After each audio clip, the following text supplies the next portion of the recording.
Hello, everybody, and welcome. We have our very special guest arriving right now. Right there. I will be your host for this afternoon. My name is Joe Wos. I'm a cartoonist.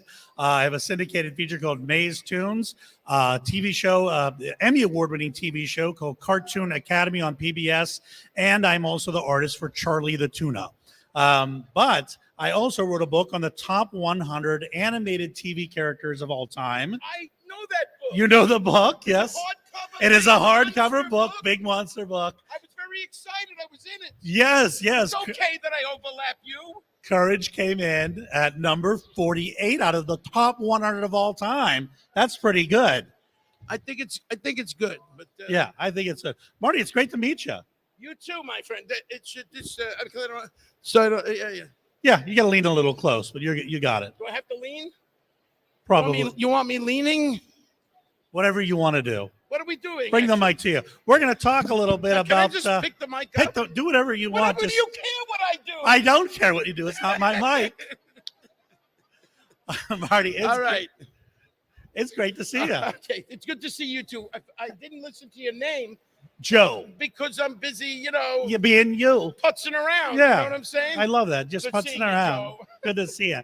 Hey, we're going to talk a lot about courage, obviously, but I want to talk about you because I actually want to know how much of courage is want you. to talk about me is the question. No, of course, So, man. You grew up in New York. I grew up in Brooklyn, New York. Yep.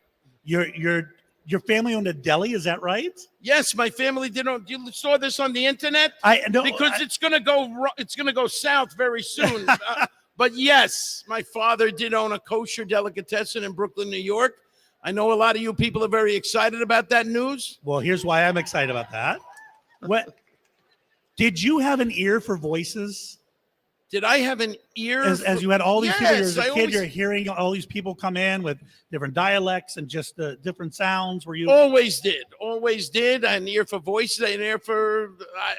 I was always, as a kid, I had to get up. I had to be up and doing stuff and performing in front of people. I would imitate people and I would do them in front of my family. Anything for people to notice me. My philosophy was this, and I know you didn't ask me this question, I want to but hear it anyway. if you want to know the depths of my existence, nobody really wants to do that, but that's okay. My philosophy was this. I said, I love it if you love me. I'm okay if you hate me, but just don't ignore me. That was my, go-to for, you like that? Yeah, that's great. Clearly everybody else felt it as well. So anyway, I'm going to read you the words we use, the traits we described to describe courage. Okay. And I want you to tell me how much of this is you. Maybe thinking back to your childhood, how much of this is you? So frightened, heroic, protective, heady, and loyal. That's great. How much is that is you? Yeah, I think so. Yeah. See, all the, really, but the only thing is I would probably reverse the order of some of those things and put heroic and loyal at the, like at the end. Yeah. You know what I'm saying?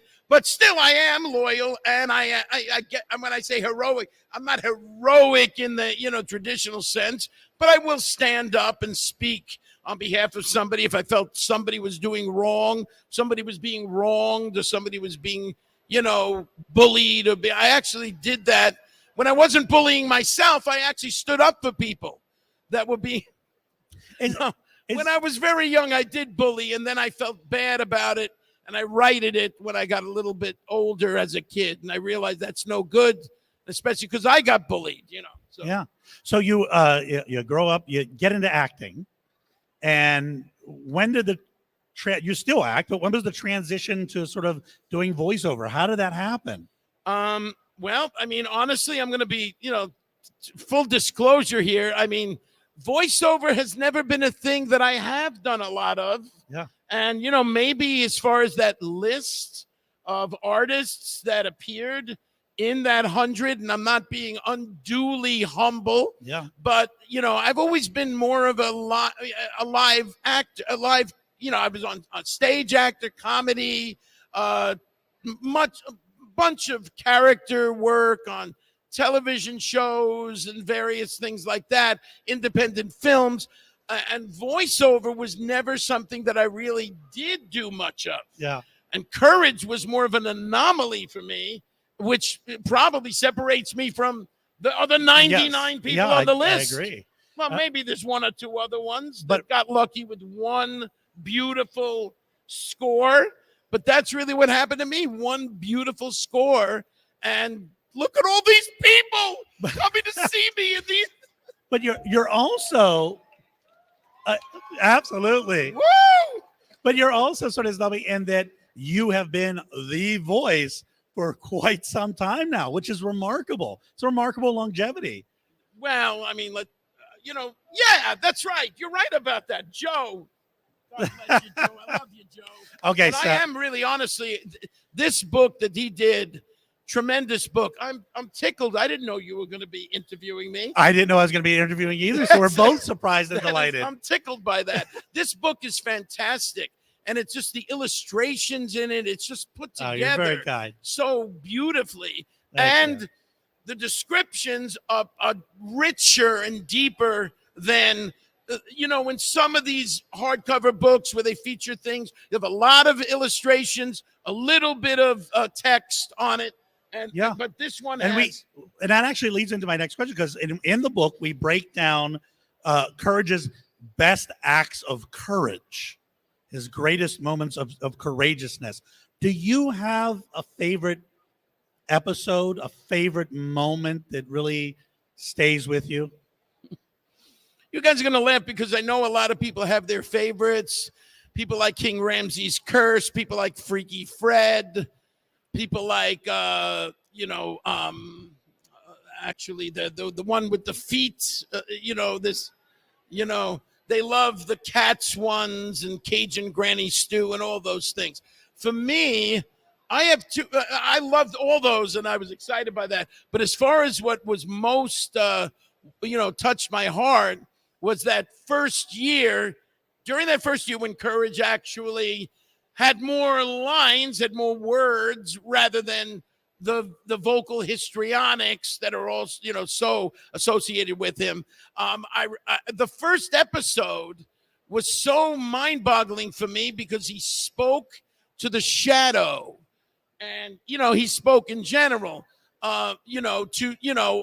numerous lines. And to the shadow, he actually, the scary shadow, got really frightened. He got that all messed up. He had a breakdown and he was lost in the shadows. And Courage kind of spoke to him and said, looked at all the stars and pointed up. And the shadow he was saying, go to the stars. And that's where we all, belong. And everybody has their place in the stars. And it was very kind of touching. Yeah. And I thought to myself, wow, this is a show that not only will be comedic and, will be, this frightened stuff, but it will have some touching elements as well. And the other one was the Hunchback of Nowhere, where him and this little hunchback, develop a friendship and they both share a sense of being ostracized and so it was kind of nice to do that as well. Is that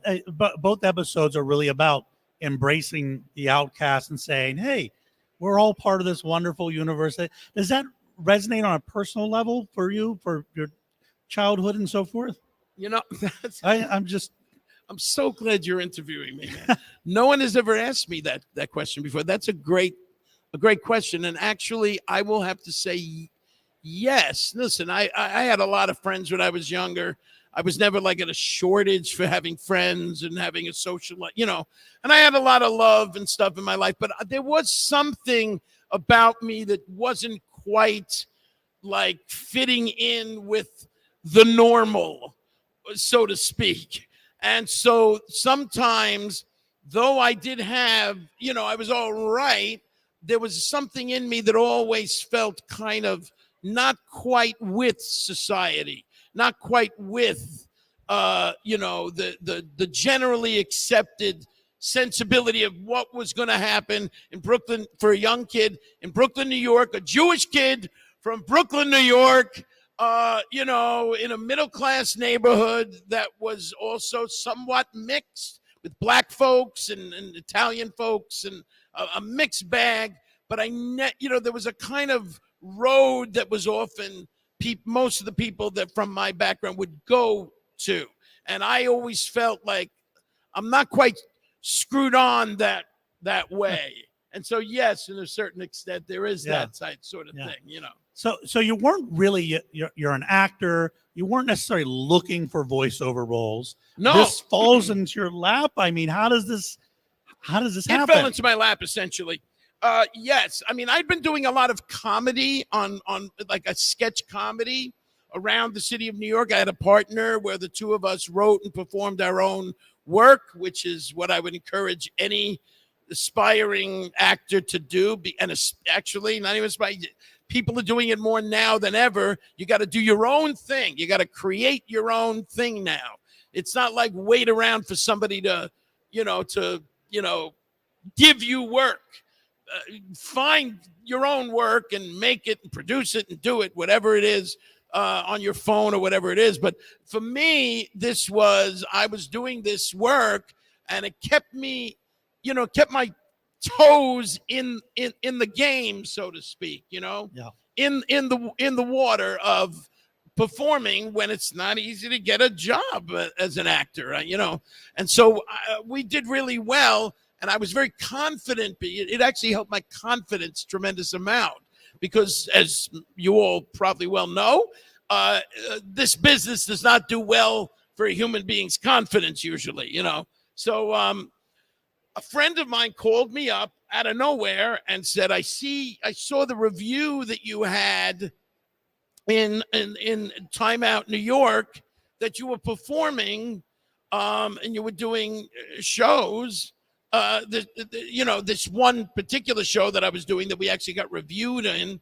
And she said, I saw that you were working. I thought to myself, wow, I haven't seen Marty in 8 years. But I'm working for this guy, John Dilworth, who's creating this new show called Courage the Cowardly Dog. And he has listened to every voiceover artist in the city and can't seem to arrive at a decision as to how this character is supposed to sound or it's supposed to be.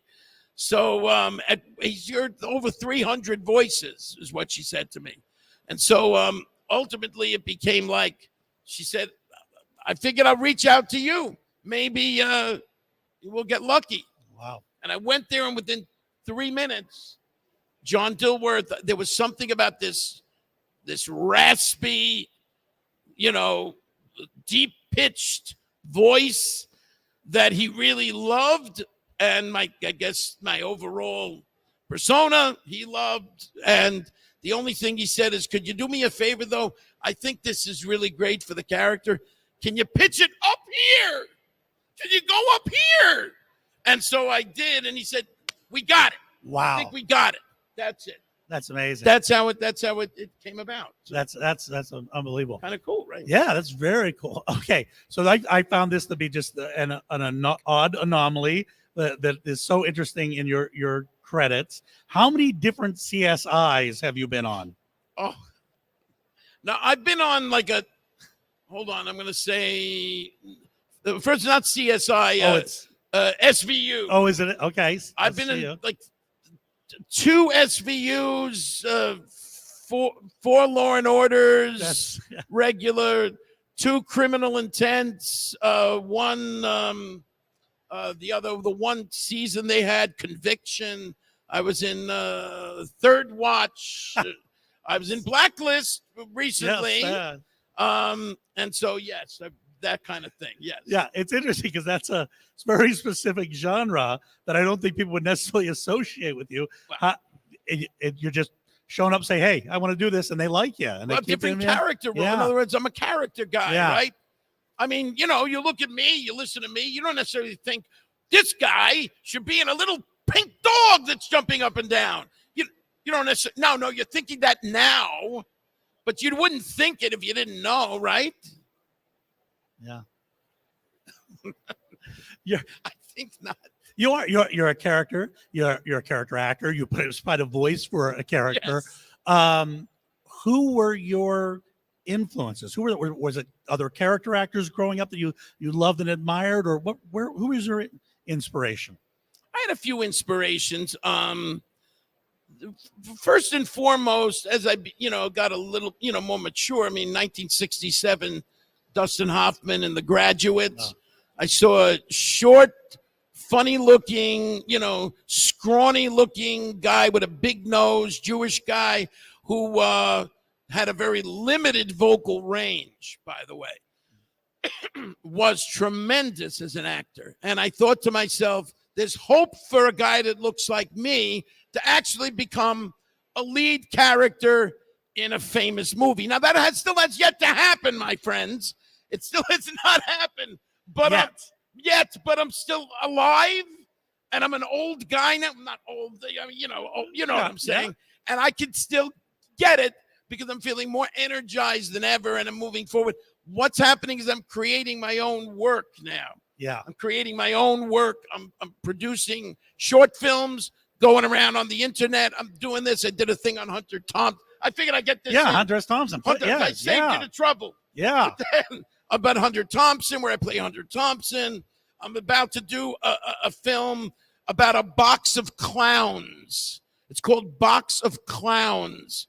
That's all I'm telling you. But it'll be kind of cool, and it's going to be around. And the Hunter Thompson thing has been on the film festival circuit and all that good stuff. But so, yes, I know I got off the topic, but back to I think it's right on topic. But I got it in, man. Yeah. I got it in. That's a pro. That's what I Get those plugs in. Yeah. Well, the pros got to come back to where they were, right? Yeah. Where were we? No, I know where we were. You're doing great. I know we were. So Richard Dreyfuss really, in The Goodbye Girl, particularly got me as I was a young man in my 20s. And, I said, there's another example. And just, Richard Dreyfuss, you listen to me very, very carefully. Just listen to me.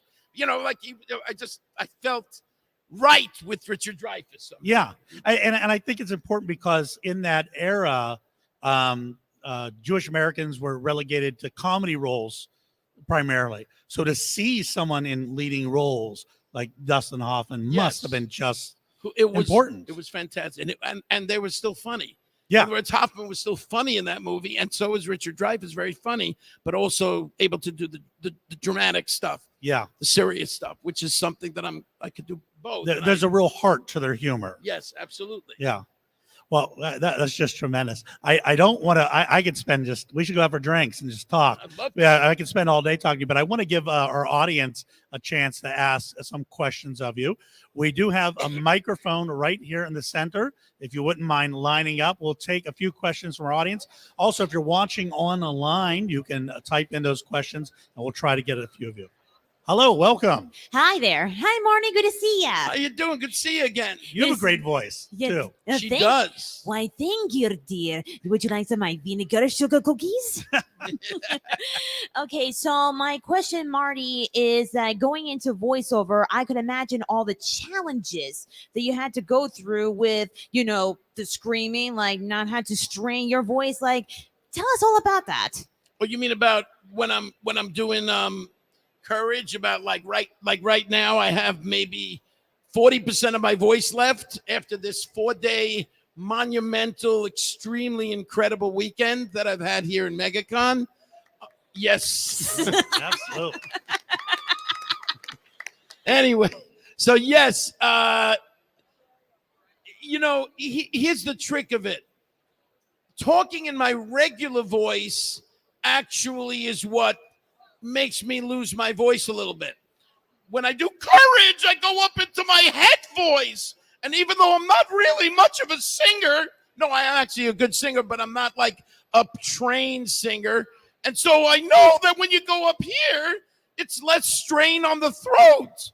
It really is. So that kind of, the main Courage voices kind of helps me cheat things along a little bit. You know what I'm saying? Yeah. Great question. Thank you so much. That's a very good question. Thank you very much. Thank you. Hi. Next up. Hi, welcome. What's your question? Hi again. My question is, I literally just blanked right now. Sorry. But my question is there a character that you want to play that you haven't been able to play yet? Like something that you really want to play, but you just haven't had the opportunity? Oh, okay, specific or can I answer a type of character? A type of character, yeah. That's Okay. fine too. So I would really love to play a very evil. I got to play somebody somewhat evil in Blacklist recently. It was kind of low key, and I kind of enjoyed that. I love this evil. I want to play an evil, frightening character. I want to be able to do that because comedy has always been a big part of my life, and God bless, it's gotten me through some sad times and all that good stuff. I'd like to play some really evil, mean-spirited lead character, the bad guy in the film. That's what I'd love to do. I'd like to see that. Also, thank you for my friend's birthday message yesterday that I got. Oh, you're welcome, Thank man. you. You're welcome. Thank you. Thank you. Yeah. Thank you. Hi. Hi, how you doing, Marty? Hi. My How are name's you? Lewis. I'm doing great. So you voice Courage, and Courage the Cowardly Dog has always been a part of my childhood. And not a day goes by as a kid that I would always try to watch every episode. And I have to ask, what is it? What was it like after going through the whole thing, the Courage the Cowardly Dog? What was it like at the end, when the show was done? I was miserable. Was it? I was miserable because what was it? I was miserable. I had 4 beautiful years where I got to be a part of this wonderful, gift of a show that John Dilworth created out of nothing, right? But also I had employment for 4 years, steady employment as an actor for 4 years, which is something that very few actors ever get, 4 years straight of employment, like that, straight employment. So that, for me, it was on a strictly, a creative level and the sensibility of being able to be a part of it, but also the financial level, the gravy train part of things. As a follow-up to that, what is the feeling like when you get the chance to revisit the character? When they call and say, "Hey, guess what? We're doing something else. We got a video game. We're gonna go pair you up with Scooby." How does that feel? And you're leading into the pairing up with Scooby part. Yeah, which we did. And that was mind-boggling, Joe. That was so when they called me up and asked me to do by the way, before I finish that question, I answered your question, though. I wanted to make sure that I answered your question. Yep. absolutely. And I thank you for that. I just didn't want to, we're going in a lot of different rabbit holes here. So thank you for that. Thank you very much. Bless you. But anyway, the idea of, I'm taking over here a little. You're doing I'm great. sorry, Joe. No. I don't want to step on. No, you're great. Keep going. So the idea of when they reached out to me and said, "Hey, we want to do a crossover with Scooby-Doo," it was like, oh my God. Like they've been, people have been, telling me for years, they got to bring that show back. They got to bring that show back over and over again. People are saying, I'm saying, yeah, it was so popular. Why did it end after 4 seasons? And, it was so beloved.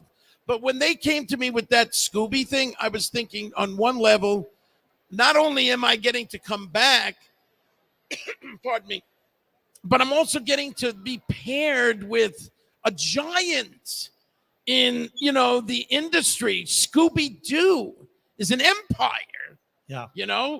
I mean, 49, is it 49 movies, I think, or is it at 50 yet? Yeah. 50 Scooby movies. So there'd never been a Courage movie. So I was going to be on the coattails of, a giant, a locomotive, where I would be the little engine that could. Well, I'll tell you what. Do you remember? Yeah, I remember. I think I can. I don't think a lot of these.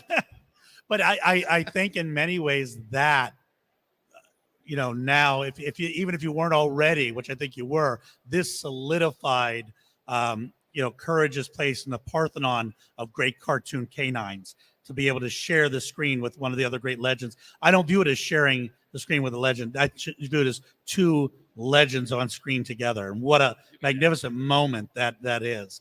So I'm glad. But that also, again, speaks to that longevity. Because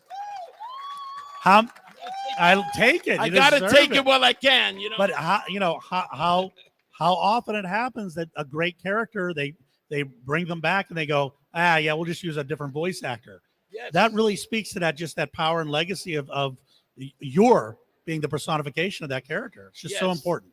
Thank you for that. And they did. By the way, they said, we're not auditioning you, but we do need you to record a little something on tape so we can hear that you could still do it. Sure. Because after all, I'm 20 years older, and they're thinking maybe he can't do it, anymore. So they just said, okay, good, he can do it. So that was great. Thank you. Next question, please. Hey, Marty, Stan here. How are you, sir? How you doing? Can you hear me all right? You can hear you now. Yeah. Go ahead. First, where are you from? Oh, I'm from Brooklyn, New York. I'm from the Bronx, New York. So you know what? We got the accent. Okay. God bless. And how'd you get into the business, and how can I get in the business? I do like. I'm sorry, still not hearing you. How'd you get into this business, and how can I get in this business? Because I do voiceovers and I have a couple tapes and stuff like that, but I have no guidance. So it's how do you break into the business? Oh, you kind of fell into it, but I'm sure you have advice. Well, no, I actually didn't. I mean, in terms of the business of acting, period. Or no voiceovers. Okay, specifically voiceover. Again, voiceover. I can give you, just a touch of advice that I learned long after. Because right now, long after I did Courage, because right now I am actually pursuing, for the first time, an actual voiceover career. I'm actually pursuing that now in addition to other things. Yeah. And so this is what my agent said to me. He said, when you make a reel, he said, what you want to do is one of the first things you do is make a reel. And when you're making that reel, what you do is you kind of bring up like things on YouTube, right? You bring up little commercials. Because if it's a commercial reel or if it's an animation reel, do two separate things. But whatever you want to do, bring up stuff and listen to them, the ones that speak to you, he said, and then start imitating those things. And if that seems to be a good voice for you, well, then record it, put it on tape, and then add those up. Then bring it to someone and have them make sense of it, edit it together nicely. That's how you make a reel. But I'm going to go one step further, and he didn't say this to me, but I know this is true. This is something deep in my heart. Before you go into voiceover, you want to say, do I like acting? Because a lot of people think, oh, I could do some funny voices. I could do some great voices. I want to go into voiceover. But really, yes, you can do technically some fun voices, but that doesn't mean you're a good actor. So you need to kind of, I think, my opinion is you need to kind of explore the whole idea of acting, period. That would be on stage probably in a class or something like that. Or if it's, virtual, I think is nauseating, but that's my personal opinion on the matter. But ultimately, you want to explore that first. And if you're good with that, if you're excited about that, well, then, then work on that. Then I would say take a voiceover class and learn some of the tricks of the trade. Then make a reel. That's as involved as I could possibly get on that. Do you remember Don LaFontaine? Don LaFontaine, the great. You got to know him. The great movie guy voice. Oh, yes. Yeah, he was the movie phone, right? In a world. That guy. Yes, I remember. And I did take a class with Steve Guerin. I don't know Steve. Steve excellent. Guerin. You know him? Do you know Steve Guerin? By any chance, Marty? No. Do you know Steve Guerin? No, I don't. Look him up. Look him up when you get a chance. All right. Thank you very much. And I'll get out of here. Just what agent do you recommend? What agent? There are so many. Just go online, look up voiceover agents. Yeah. There's tons of them out there. Okay. Find the one that is looking for what you have to offer. All right. Thank you very much. Take one more question, please. Thank you. Hi, Marty. It's good to see you. Good to see you. My question is, were you ever worried about damaging your vocal cords given how much Kurt screams in the show? Were you ever worried about damaging your vocal cords, or did you? No, I wasn't worried about it at all. I just did. Yeah. I just did. And I don't know if I did or not. I mean, Like right now, I'm hoarse, but I wasn't hoarse at the beginning of this weekend, and I've been doing a lot of screaming and yelling this weekend, all day long kind of thing. So, of course, there would be that. But really, when I would go in, maybe I'm blessed with strong chords. I know I did rasp my voice up probably more, because I did Courage. But, also could be a function of aging anyway, But is it a function of aging? Yeah, I think so. Whatever, Yeah, a little bit. Yeah, whatever. But anyway, no, yes, I did not worry about it at all, but I did anyway, and I made it happen anyway. I did do some damage, I'm sure. Yeah. Yes, It's sir. okay, I'm Thank you, sir. 68. I'm all right. Yes, I'm sir. still all right. Thank you, sir. Marty, I have one last question, Yes. and that is, Courage has this sort of great message of finding the bravery within us all. Yes. If you had one message that you could share with the audience and our viewers, something you want them to take away, something you've learned from your life that say, go forth and live this, what would that message be you'd want to share with everybody? Before I answer, this is the best interview I've ever You're had. too kind. The Thank you. best that I've ever had, and I've had some even good ones. Yeah, thank you. This is a man who. This man. This man. No, this man. No, this man. No, you. No, you. Okay, so my message would be that, and Courage has given me this anyway. The idea of being afraid is probably one of the most primal sorts of emotions that exist in our lives. Fear is, Stephen King actually, quoting H.P. Lovecraft, said, fear is the most primal emotion that exists, and so ultimately it is something that once we no longer are infants where everything is fine and everything is delightful, fear will develop. Inevitably it develops. And so the fear we have inside of us can be, as it grows, can become a crippling thing. I mean, crippling to the point where some people don't even, get out of bed. We talk about depression, being so prevalent in today's world, but actually it is fear, I believe, that ultimately, creates that, stolid, depression kind of, I can't even move, I'm frozen. But ultimately, fear, it's like a short circuit that happens and becomes depressed. So what I say is, I think part of the problem is we're not willing to face our fears. And so Courage faces his fears, right? He's terrified of everything. It's okay to be afraid. It's all right to be afraid. As a matter of fact, we have to be afraid of things. We have to understand that there are things we do need to be afraid of, and then be able to discern what is in our head and what is a real concern kind of thing. So I say the idea of going forth and facing your fears despite, your anxiety about it will do magical things when you step up. My wife, I'm going to use my wife as an example, and then I know we have to, but my wife just recently, has been feeling a lot of anxiety, right? And so she was wanting to, thinking about all the things she should do and didn't do. So I could take a yoga class, but I don't feel good. I don't feel comfortable, this and that. I'm going to be sitting there in my outfit, and they're going to look at me and this and that, or whatever, the nonsense stuff that people go through, but it's real. You're afraid of being uncovered, for being vulnerable.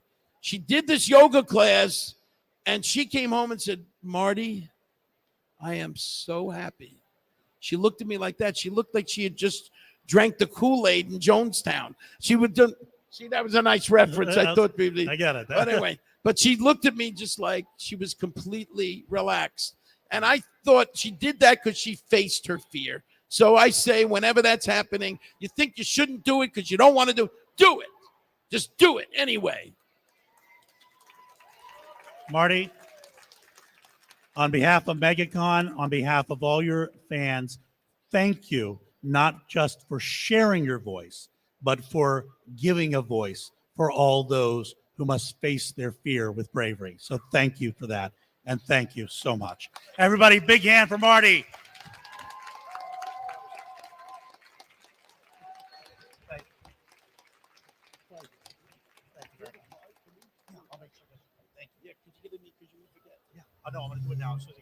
Thank you all so much. Have a wonderful time here at MegaCon. Thank you, everyone.